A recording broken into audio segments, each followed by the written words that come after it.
Hey everybody, it's February 11th, 2025. If you are a reader or a writer who wants to know what's going on in the publishing industry, stick around for this week's episode of BIPOC Book News.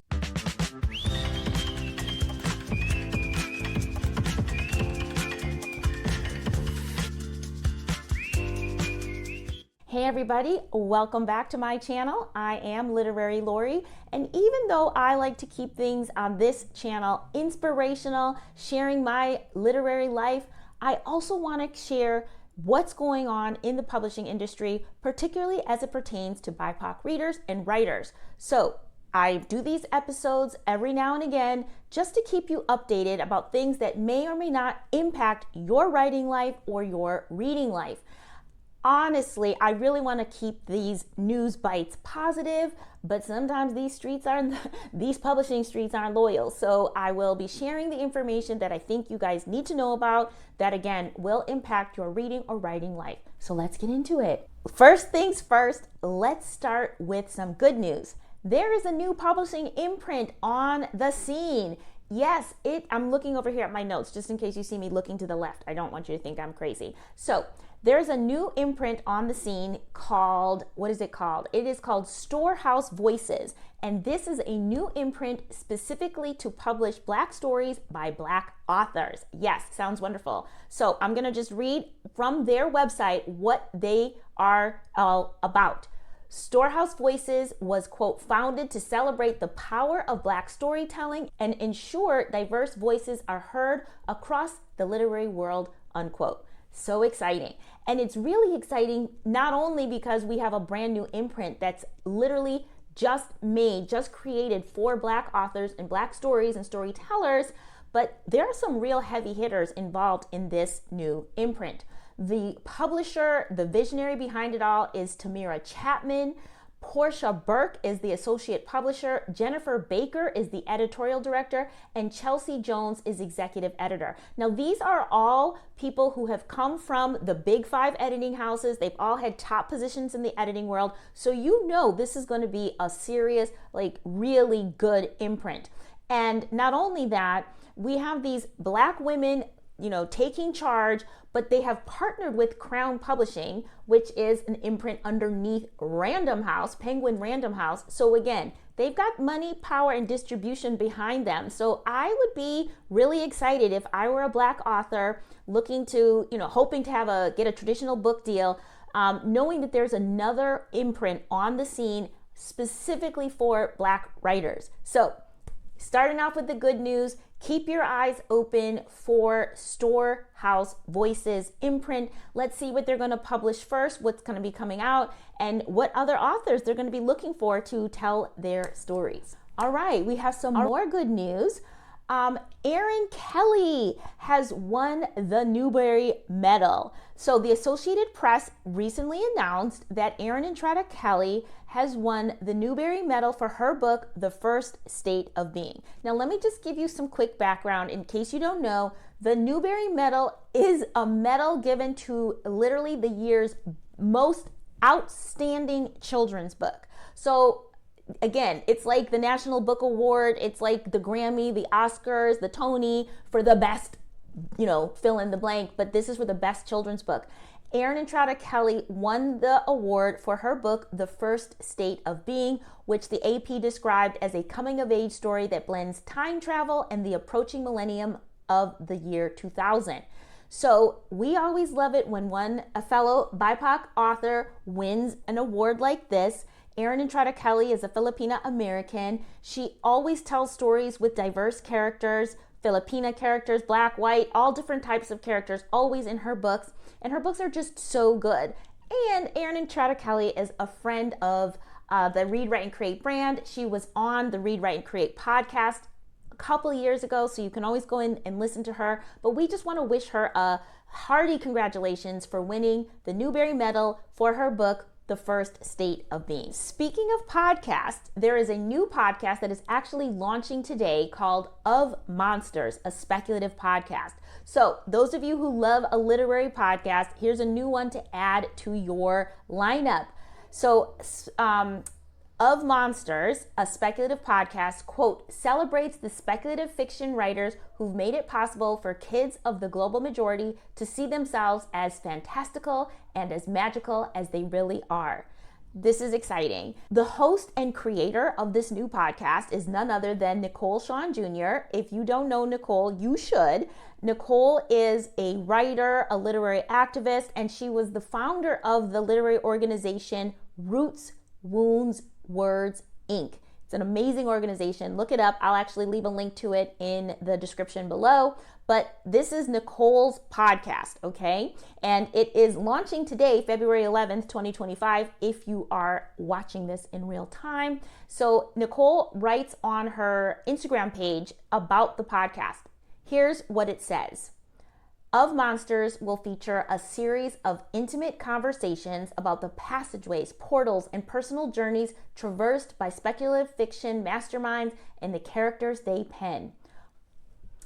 Then Nicole goes on to say, Of Monsters is my way of celebrating the BIPOC writers who are currently doing the robust work of writing us into the speculative future, present, and past, unquote. I am excited. This sounds exciting. This podcast sounds amazing. Launches today, February 11th, Of Monsters. I will leave a link to the podcast in the description. Make sure you take a listen and tell Nicole you heard about the show on the Literary Lori YouTube channel. All right, next story. All right, I know I said I wanted to share positive news. Well, everything isn't positive. I'm so sorry. But better to be prepared, right? Better to be prepared than to be unprepared and get blindsided by something. And that something could be AI, right? I am right here saying right now, I hate AI. Okay, I just said it. I'm not one of those people who's going to say, oh, you have to get used to it. Oh, it's just part of the, ecosystem now. I'm not going to say that there's nothing positive about it, but I would prefer if AI wasn't a part of our current literary ecosystem, because now we have to fight AI and do a lot of extra to make sure AI doesn't disturb our literary life in a lot of ways. Now, that being said, I am obviously not the only person thinking this way and wondering and worrying about how AI is going to disrupt us writers. Luckily, the American, let me make sure I'm saying it right, the Authors Guild of America, has recently announced that they have created an official seal to help writers, let's say, distinguish their work from the work that has been generated by AI. So I'm going to read exactly what they have created. The Authors Guild recently announced the Human Authored Official Certification System. Yes, it is going to be a seal put on books that have been written by humans and not AI.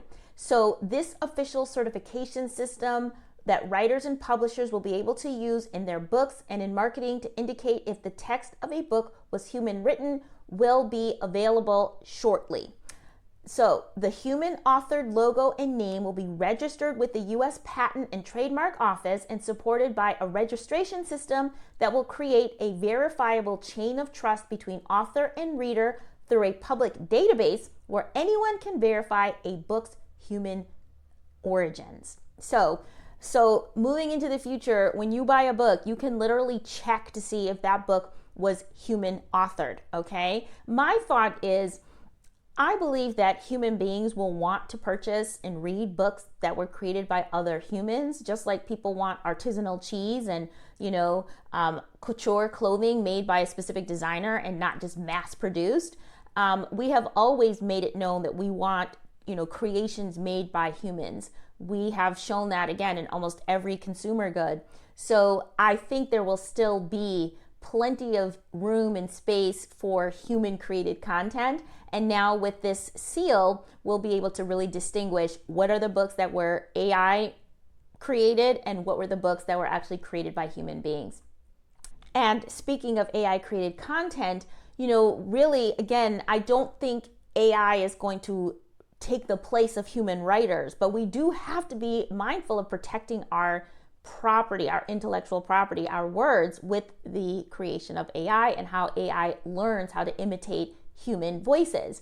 So again, We want to obviously have the seals that our books are written by humans, but also there have been some alerts by different intellectual property lawyers reminding writers who are entering in publishing contracts with major publishers that they need to add a clause into their contracts that say, I do not want my book edited by AI machinery.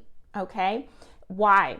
Well, I mean, from just a personal perspective, you don't want your book, just shot through a machine. You do want the human touch to figure out how to make this book better. That's what editors are supposed to do.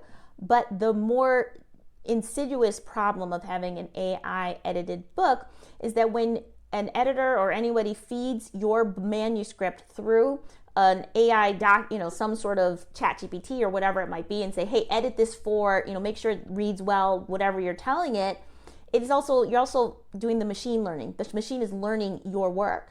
And that is very dangerous. That's what we don't want to happen. We don't want our work to teach AI how to write just like us. So you have to make sure your agent or whoever is looking over your contracts for you, that they insert that no AI editing clause. This again is it's moving around the internets. You'll find other lawyers telling writers to make sure that they do this starting in 2025, because if you don't have the clause in there, you cannot be guaranteed that your work isn't going to be edited by by AI as opposed to an actual editor. So again, we don't want to panic. We want to prepare. We want to keep ourselves informed how AI is going to affect the publishing industry and what we can do to fight back. Speaking of fighting back, it brings me great pleasure to say that the big 5 publishers are fighting back against book bans. Yes. Penguin Random House, Hachette Book Group, HarperCollins, Macmillan Publishers, and Simon & Schuster filed a joint lawsuit just last week on February 5th in the United States, challenging book banning in public school libraries and public libraries in the state of Idaho. Now, this particular ban that they're fighting was enacted in 2024 when Idaho created a law that forbids anyone under age 18 from accessing library books that contain, quote, sexual content, regardless of the work's literary or educational merit. No surprise, sexual content is exceptionally broadly defined. It's really broadly defined. It's vague and overly discriminatory. And also, the law makes no distinctions between infants and 17-year-olds. So yeah, maybe you don't want your 4-year-old or your 5-year-old reading certain books, but maybe your 16-year-old or 17-year-old could obviously handle the material. Some of the books that have been targeted in this Idaho ban include Margaret Atwood's The Handmaid's Tale, Maya Angelou's I Know Why the Caged Birds Sing, and yes, Toni Morrison's The Bluest Eye. So again, these lawsuits that the big 5 are partaking in, and again, it's not just them, it's activists, it's individual authors. They're all working like a class action suit fighting these book bans. The CEO of Penguin Random House worldwide, so we're talking about the big cheese, the head honcho of the full global organization, his name is Nihar Malavaya. He told the magazine Publishing Perspectives that Penguin was committed to fighting book bans. He said, quote, I want to take this moment to state in no uncertain terms that Penguin Random House will unequivocally stand up for free expression and work to protect the right to read. These values go hand in hand with our ongoing goal of increasing the content we're acquiring, publishing, and promoting by creators of all backgrounds and identities, unquote. Now, that makes me super happy, right? That makes me super happy because that means that these publishers are putting their muscle and their money in fighting book bans. Now you may think, well, you may be a little bit jaded. I don't really care why they're doing it. I mean, they're a business, they're a publishing industry, right? So their product is books. And so if their product is banned, they're not going to make any money. So it's in their best interest to fight book bans, obviously. But at the end of the day, as an author who wants her books to be on shelves, who doesn't want there to be like fear around book buying, or, a tendency for teachers and booksellers and librarians to shy away from what they feel might be considered controversial. I want the big muscle of these big publishers to say, if you try it, we're coming after you. We're coming after you. So I'm very impressed. I'm very happy. I don't care if it's just about money for them, because ultimately it makes a better ecosystem for us writers, particularly writers of color, because particularly women writers of color, because we're the ones who are not unfairly targeted, but we see our books tend to be the ones that are often targeted more so than any other group. So yay for the Big Five fighting the book bans. Whew. Let's move on to our final story. All right, I want to leave you with a positive taste in your mouth, something exciting. And so the last story I want to share, the last bit of BIPOC book news, is that there is a literary renaissance happening in Africa right now.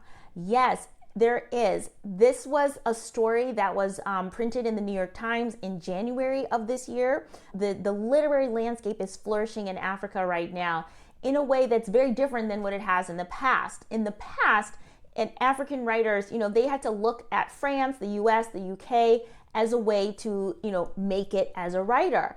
But now things are changing. So according to the New York Times, quote, according to the New York Times, a robust publishing ecosystem has grown in the region. African writers and their agents are signing deals with African publishing houses. Those publishers are trading book rights and collaborating on everything from translation to the design of book covers. And those books are finding readers through new bookstores, literary magazines, and literary festivals that are fostering transnational reading communities and launching regional bestsellers. The shift is growing the range of stories being told about Africa and greatly amplifying the work of African writers, unquote. So this is super exciting. I love this idea so much that we are having a renaissance in Africa, a literary renaissance in Africa, because again, it just means that more writers of color are having an opportunity, that the industry is widening for not just white writers, right? So this is exciting, and if you guys watch the channel, you know that I'm about to go experience this African literary renaissance because I will be going to Ghana on a writing residency next month, and I will keep you guys updated about that. You can check out the video that I made about my literary residency, my writing residency that's coming up in Ghana. I'll link to it in the description down below. All right, that's it. That's the BIPOC book news for this week. Just subscribe to my channel so you always get updates about the latest in the BIPOC literary ecosystem. Thanks for watching. Bye.